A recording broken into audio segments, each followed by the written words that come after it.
I'm a storyteller, and I tell stories that are, well, as someone once put it, rosenesque. You can't just be normal and boring. You can't really define it. It's magic. It's crazy. But you know it when you see it.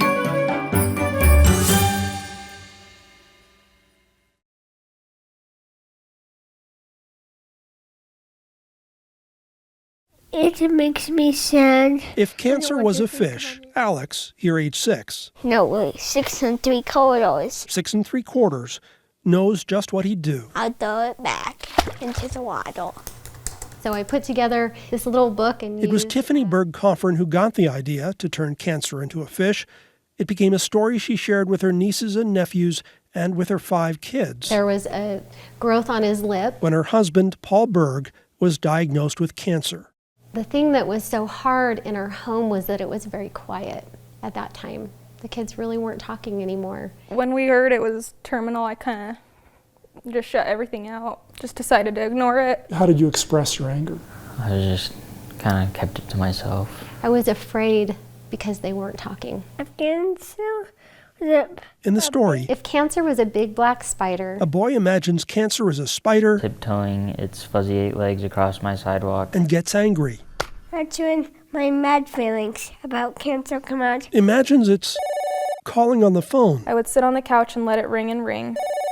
I wouldn't even move a muscle. or that it's a I would cross my arms tight over my chest. playground bully. you're just a bully and I hate you. She wanted to give her kids as And well the freedom and permission permission to get upset. to express what they're feeling even when you're hurting. She was always trying to get us to talk about it because she knew that's what we needed. If cancer was a color, it would be the ugliest, dumbest color. After Paul Berg died in 2009, she published the book Color what your angry feelings would look like. and took her message and methods We did a lot of coloring as a family. to other children. The black ones, you're mad. A lot of times it was just coloring without very much talking. Being able to color and show kind of the heaviness that they were going through. Cancer makes me angry. It makes me want to be rude. Alex got the book from a child life specialist at Primary Children's Hospital. We hand it out as needed, yeah. A lot of parents don't really know how to address some of the issues with their kids. They want to support them in their emotions. Where a year ago, he was diagnosed with cancer. Leukemia. Alex happens to be my son. Do you think it's okay to be mad or sad or scared about cancer? Yes. How come? Because you're allowed to be sad and you're allowed to be scared and you're allowed to be mad. Except you're not allowed to hit, kick, or scream. I mean, you're not allowed to scream, but sometimes you're not. We tell them you need to be nice, you need to be a nice person. And really, when it comes to cancer, I think it's okay to be angry. It changes the trajectory of your life. It's okay to be frustrated. It's okay to be disappointed. Do you think it's okay for me to be mad or sad or scared? Yes. But if cancer was a fish, But if cancer was a fish, But if cancer was a fish, So if cancer was a fish, I would definitely throw it back. and that's Feelings are okay, right? Yes. okay. Except for punching feelings. Yeah. Peter Rosen, KSL, That's the end. 5 News.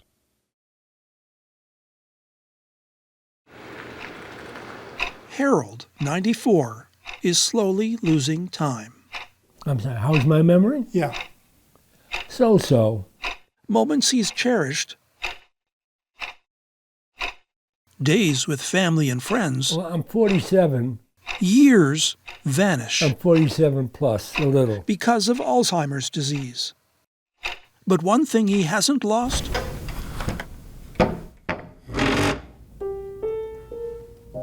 Do-do-do-do. autumn leaves. Do-do-do-do. Memories disappear, Do-do-do-do. but music remains. That area just seems to be preserved, even in patients with relatively severe memory loss. Radiologist Jeffrey Anderson and other Utah researchers peered into the brains of Alzheimer's patients while they listened to music. And this portion, part of the cerebral cortex, lit up. So it's like a back door. It's a window into the brain of patients with dementia that can evoke attention and marshal resources from across the brain. And not just any music, but music with meaning. You're waking your confidence daily. Soon after he was diagnosed with Alzheimer's, Jim Barton got an iPod Ticket to ride. filled with the soundtrack of his youth. She's got a ticket to ride, but she don't care. And just putting on headphones and doing it again, whew, here it came back. High school, Beach Boys. My life that it was part of me that I knew and had and didn't disappear, it calms me down. Kind of gets rid of some of the anxiety you get in your life. Music does anyway. Something's wrong. It just settles him down. Oh, yesterday. It did good for him, but it did, I would say, better for me because it gave me what I needed because I didn't know what to do. You know, I don't know how to explain it other than it just takes away the anxiety of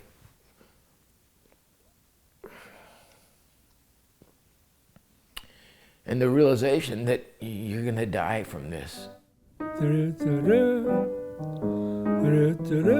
For Harold, this music is still tied to a childhood. I remember Eddie Cantor used to be on. Listening to the radio. I used to get right under the speaker. World War II. I get a mix of fighting, marching, of being lucky to be alive too. That was when I was waking up in the army. But it's more than a connection to memories. It's a connection to his accompanist, his son. Harold Rosen is my dad. I played for my father once a year and a half ago, and a guy who most of his life never really sang started singing. And now it's a regular gig. We lose the ability to communicate with them as meaningfully as we would like to. But it's something we can do together. Yeah. We can have a conversation with music. If you say so, sure, why not? Yeah.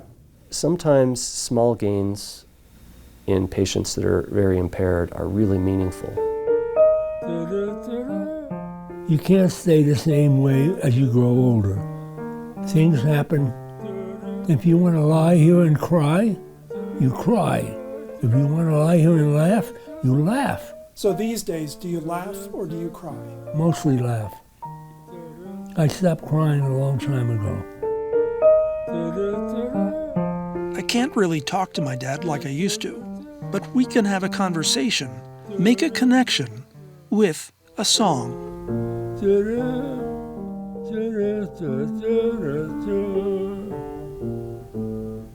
Peter Rosen, KSL 5 News.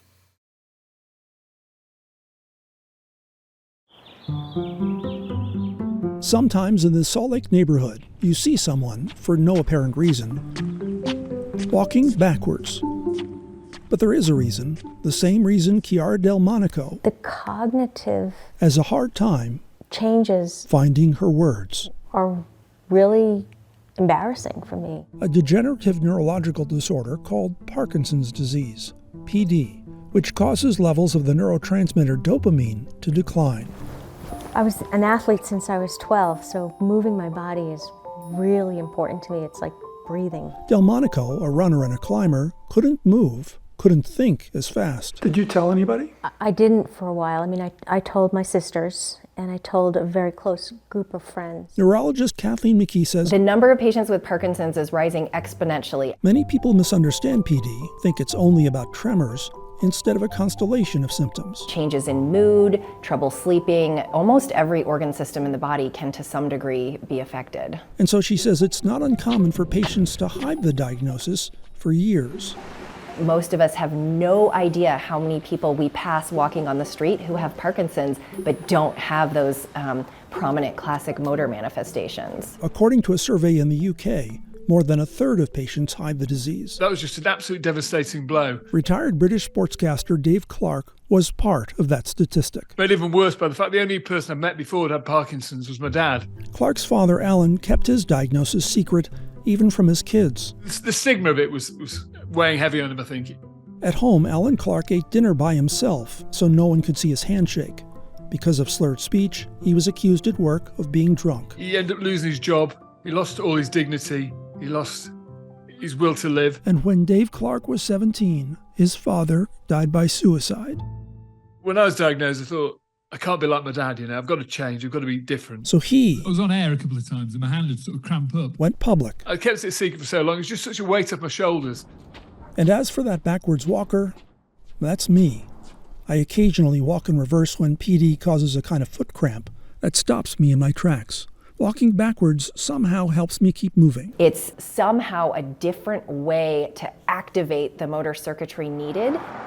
In 2014, my son was diagnosed with leukemia. He's fine now. My dad with Alzheimer's, and I Okay, and on the left. got Parkinson's. To try to preserve some normalcy, I told few. But eventually I realized it was a secret sapping energy best spent elsewhere. I think the more people that come out and talk about it, you know, more people are going to accept it.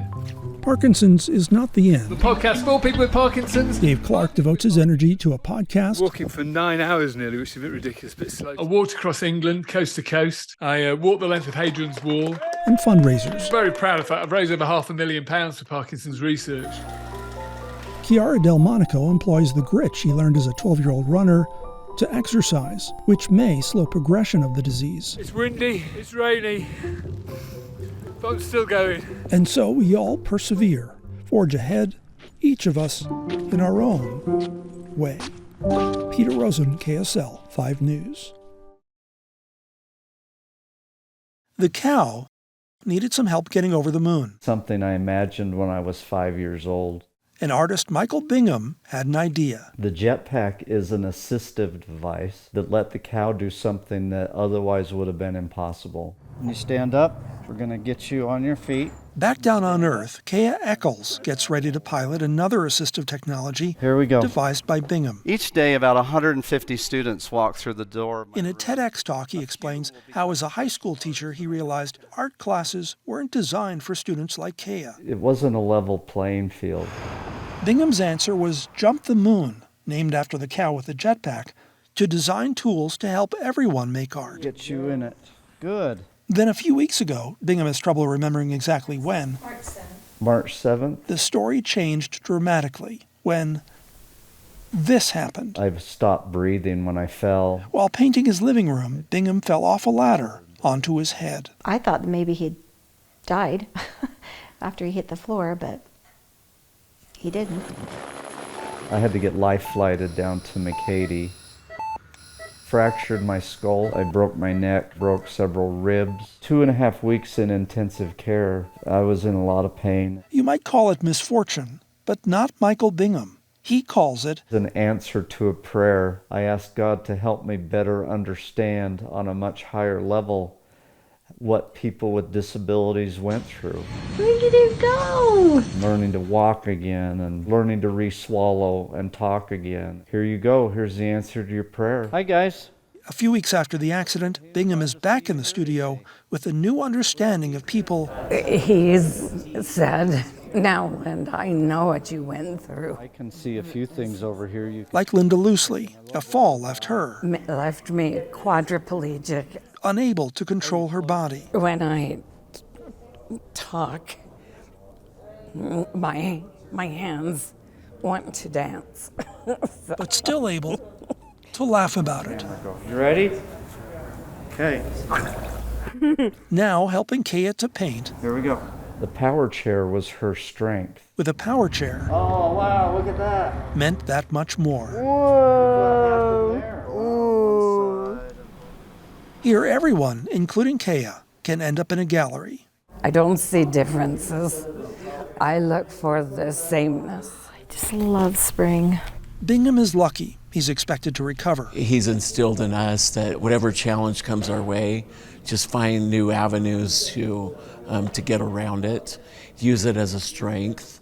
There is pain, but he says, I'm grateful to know he's grateful for it. What unbearable pain feels like, as strange as that sounds. Living the dream. I'm living the dream. Almost died, and now I'm going to be okay. So. When she paints, a usually happy Kea, she's now giggling,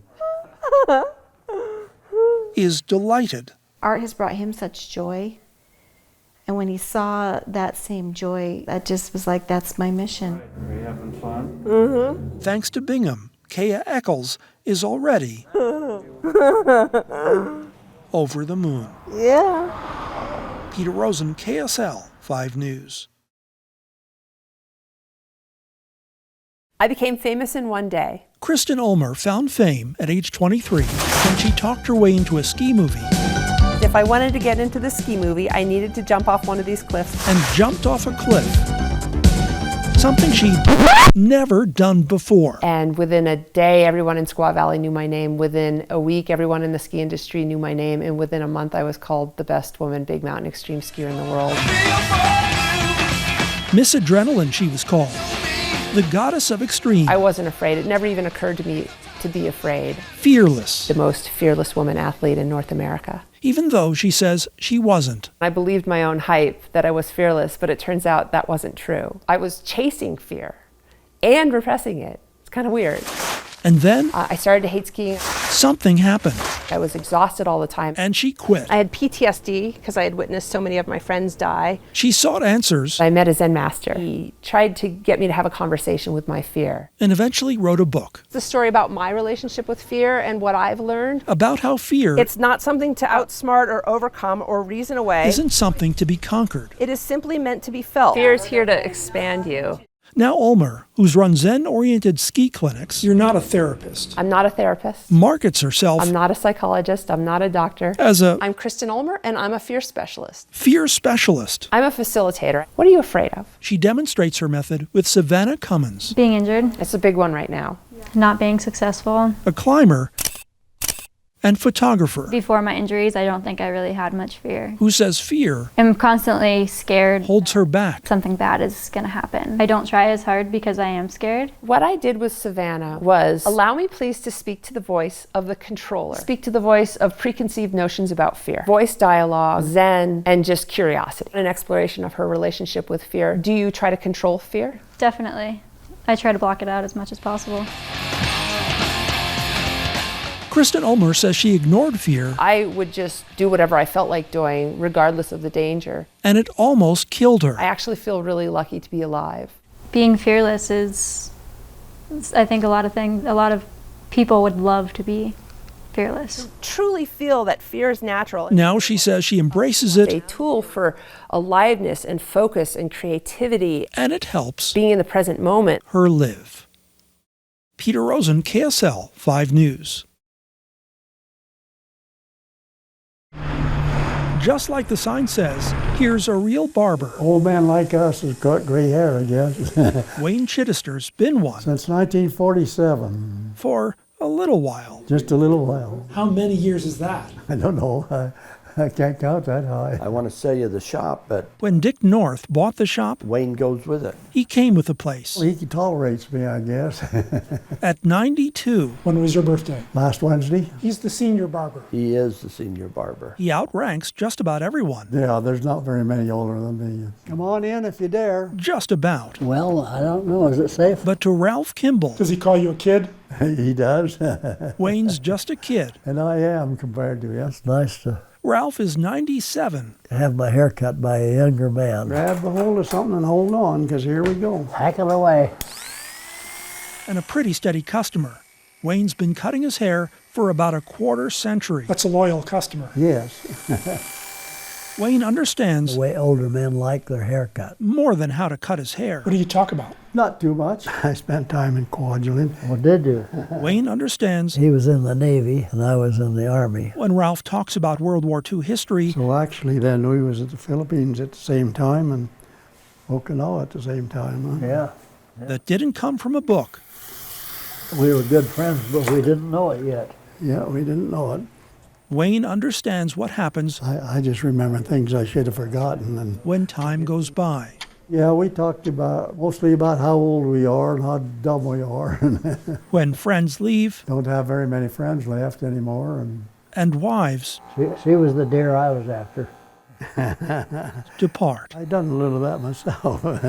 I've lost my wife. She's been dead about 4 years now. Well, I tell you, I had a customer that said it right on that. He said, days really drag, but weeks really fly by. Well, I guess I'd better start to quit. You brought out a hair. Oh dear. Wayne Chittister's here He hardly ever misses a day. every Saturday. You ever going to retire? I guess not. And keeps coming back How's the haircut? for the customers. Oh, Wayne always does a good job. Whether it's good or not, it's a good job. He sees them for just a few minutes every month or two, but over years, sometimes decades, You make a lot of good... that amounts to something more and he's a good friend. than just a lot of haircuts. Have to have somebody to talk to once in a while, don't you? Yeah. Well, I'm good for another 10,000 miles. Good for another 10,000, huh? Peter Rosen, KSL 5 News. Ta-da, ta-da-da.